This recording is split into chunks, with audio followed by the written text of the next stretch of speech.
Hello, in this video I'm going to show you how we can pair Skullcandy JIB True 2 earbuds with any iPhone or iPad.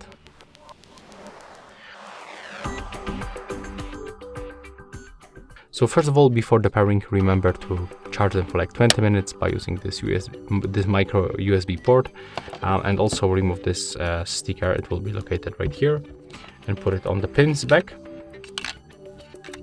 And next, when you do this, you have to just simply open this charging case and then remove both earbuds. Then you have to click and hold on this both buttons, on the left and the right one, and wait until this indicator starts blinking blue and red. It will take around 2 seconds. There we go. Right now, when you open this settings on your iOS device, the Bluetooth, and from the devices list, select JIB True 2.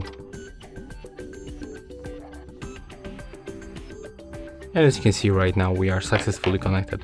And that's all for this video. Hope you like it.